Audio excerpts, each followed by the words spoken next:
Sveiki visi, mano vardas yra Liutauras, arba kaip žinomas kaip Lunatickas, ir šiandieną sveikinuosi su jumis iš Vilniaus oro uosto. Jau netrukus pradėsime savo kelionę į Paryžių ir keliaujame į du dalykus, tokius pagrindinius, sakyčiau, šios kelionės. Tai lankysimės RM Sotheby's aukciono viešame išankstinėje apžiūrėjime, išankstinėje apžvalgoje. Ir tada jau kitą dieną keliaujame į vieną didžiausių vakarų Europoje vykstančių retro automobilių parodų Retro Mobile Week. Ir tenais tikrai turėtume pamatyti įspūdingų objektų, tai ką aš jau mačiau bent jau iš ankstinių apžvalgų ir sąrašo, kas bus tenais, tikrai turėsime ne vieną, ne du įspūdingus automobilius. Taigi, manau, tuo pačiu, kai ir būsiu parodoje ir pačiam Paryžiuje, aš jums parodysiu daugiau pačio Paryžiaus, tai reiškia, pamatysime ir Eifelio bokštą, pamatysime ir ne vien tik patį Eifelio bokštą, bet ir kitus lankytinus objektus. Tai tikiuosi jums patiks šitas video ir iki susitikimo jau lėktuve.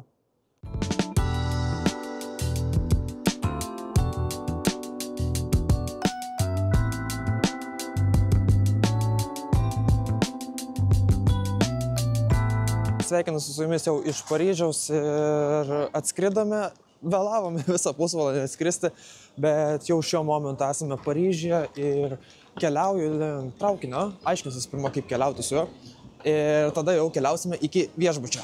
Taigi, welcome to Paris! Labas rytas ir sveiki visi, sveikinuosi su jumis iš Paryžiaus, jau yra pirmoji diena ir keliaujame mes į taip vadinamą RM Sotheby's aukciono viešą peržiūrą. O dabar keliaujame iki metro ir važiuosime. Kaip matote, architektūra iš tikrųjų yra labai įspūdinga. Tačiau mes keliaujame į vietą šalia Louvro, kur vyks pačios parodos preview, aukciono preview. Ir priešais mano akis žymusis žymioji Louvro piramidė.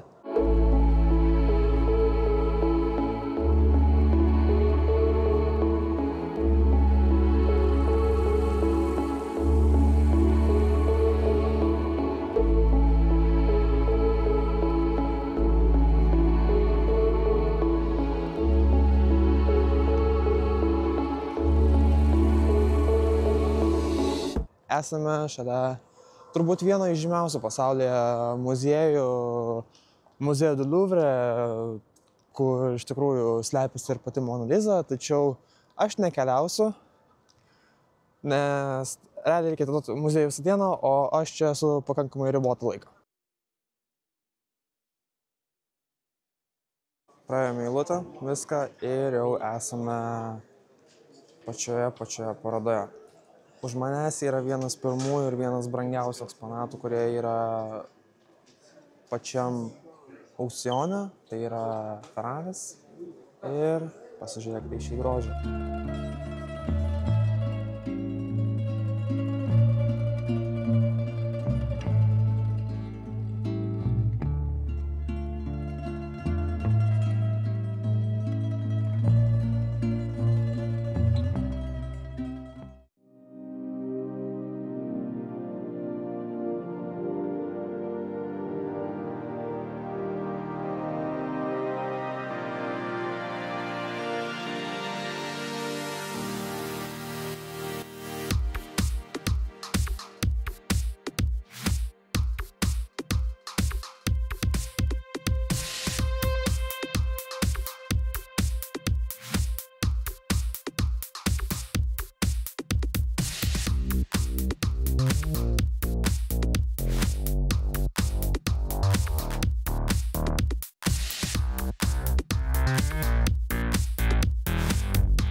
Ir čia įeinam į vieną įspūdingiausių salių, kur yra praktiškai vien tik Porsche automobiliai. Čia yra vadinama curated kolekcija. Tai čia iš tikrųjų galim pamatyti kai kurios eksponatus, kurie buvo ir senesnėse šitose aukcionuose. Būtent šie automobiliai, kurie buvo senesni, jie buvo iš The White Collection, kuri buvo praeitais metais parduota beveik visa, ar net neklystu visa. Ir jo. Ir va čia gale turime porą tokių labiau paprastesnių, bet ne ką paprastesnių automobilių, kaip Porsche, Slant Nose'as, taip pat turime čionais Renault Turbo 2, matau šitą grožį, ir Citroen. Aš net nežinau, kas šitą tiksliai Citroenas yra, nesigaudau Citroenuose, bet toks gražus laivelis, kurio vertė yra nuo 140, kaip rašo šičia. Kaip matote, nuo 140 iki 170 tūkstančių eurų už Citroeną. Priešais mane yra Porsche GT2 RS 991.2, nes jau 911.1 nebuvo nei vien. Tai kuo šis gal labiau yra toks išskirtinesnis, tai turbūt vienas galingiausių, kad nors pagamintų Porsche iš gamyklos, ir vienas greičiausiai buvo vienas turbūt pirmųjų, kuris perlipo 7 minučių rato laiką Nürburgringe, ir būtent štai ši žalia spalva, nežinau kaip matysis.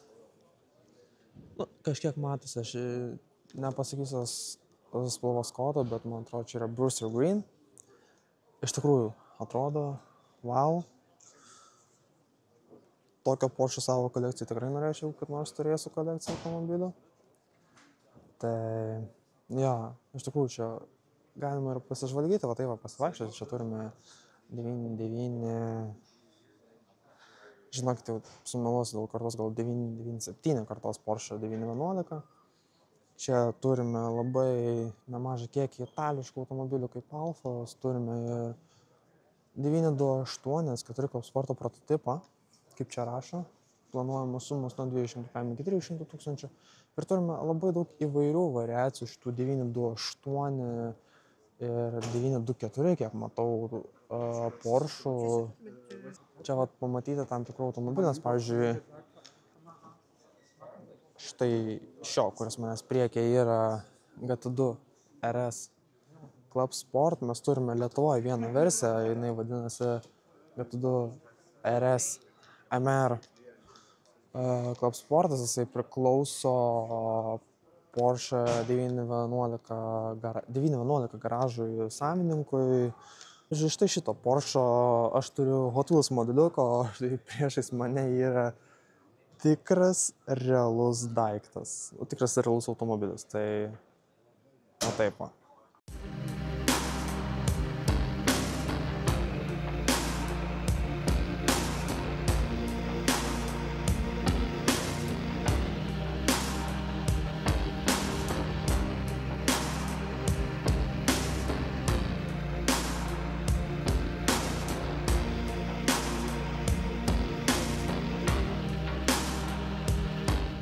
Ir kaip suprantate, šiuo momentu aš esu Federación Internacional Automobile Hall of Fame. Tai yra legendų, tai kaip ir salė, kur tikrai yra labai, labai gražių ir įspūdingų eksponatų iš lenktynių. Čia labiau, aišku, turiu omeny, kad aprangų. Tai jo. Čia yra ant sienų rodomi, yra video kažkokių nors čempionų pasaulio. Tai iš tikrųjų gražu pasižiūrėti. Ir čia matome pasaulio taures Formulės 1, Rally Cross. Ir čia matome dar kitų čempionatų, kitų taurių, kurios yra. Man čia labai greitai pasakė nusifilmuoti ir wow, einu čia. Ir čia yra dar daugiau visų kitų taurių.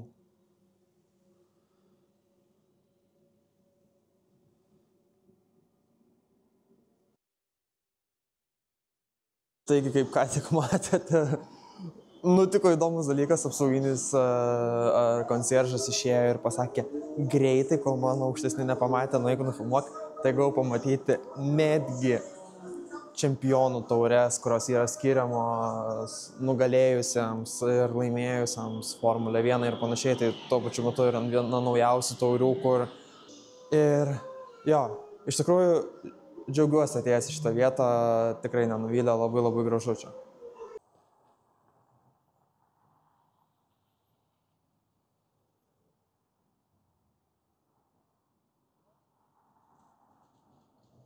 Taigi, vaikštinėjau tiesiog Champs-Élysées, čia kur labai daug fancy parduotuvių ir panašiai. Ir pagaliau priėjau, kadangi čia geri 2-3 km, tai dar pasižiūrinėjai, kažką nukrypsi ir panašiai. Bet pagaliau priėjau prie vieno turbūt įspūdingiausių Paryžiaus objektų be Louvro ir toks labiau turistinio objekto. Tai yra Triumfarkas, kuri yra už manęs, kaip matote, štai čia. Ir nežinau, dabar yra mintys, tik tais galvoju, kaip jas čia išpildyti. Kaip daryti, ar bandyti keliauti kitą pusę ir nusigauti iki po jos, ar ne.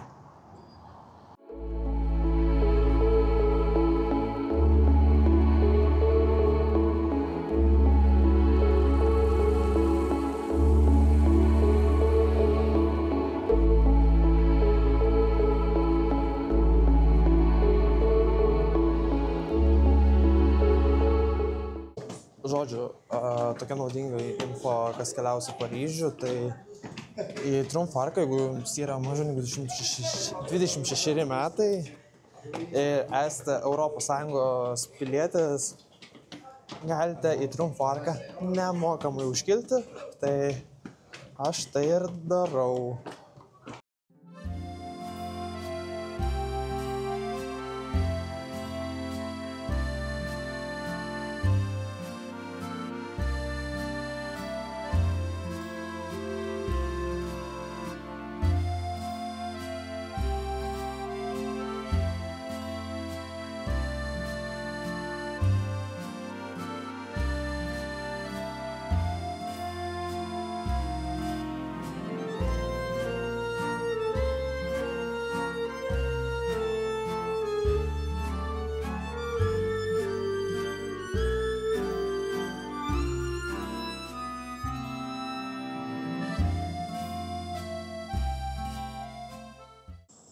Sveiki visi, mano vardas yra Liutauras, juokauju.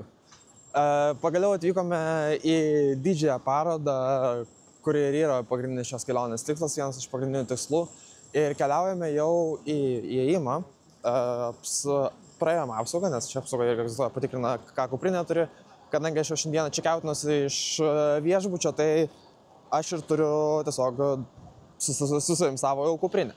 Tai keliaujame į vidų ir pamatysime 25 metų Retro Mobile Week parodą. Toks užėjimas į vidų ir mūsų iš karto pasitinka Bugatti 46.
Taigi, kadangi mes lankome šitoje parodoje, trumpai apie ją, tai yra viena tokių didesnių retro automobilių fanatiko parodų pas mus Europoje.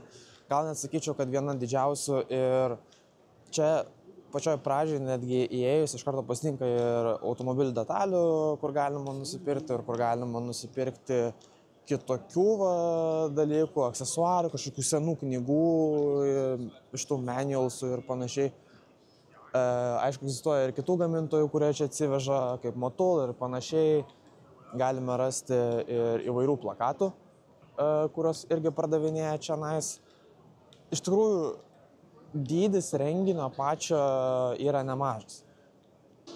Šiaip dabar bent jau kiek pavaikščiau, čia dar buvo realiai kokias 5 minutės arba 10 minučių, čia labai daug visokių šitų modeliukų mažiukų, daikesnių. Taip pat turim ir didžiosius gamintojus, kaip pavyzdžiui Mitsubishi, Mazda, jie irgi yra atsivežę savo automobilių į parodą, matau ir Toyota yra, tai tikrai čia bus galima pamatyti ir yra galima pamatyti labai daug įvairių transporto priemonių, kurių vertė iš tikrųjų yra nemaža jau šiai dienai.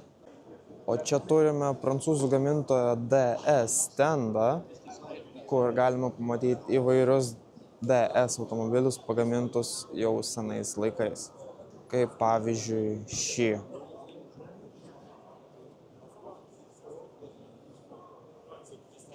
Kas šiaip tikrai smagu matyti, kad čia turime ne vien tik tais ir senų automobilių, galima pamatyti vieną kitą automobilį naujesnį, pavyzdžiui, kaip Škoda yra tikrai atsivežę, turime ir Porsche priešais mane.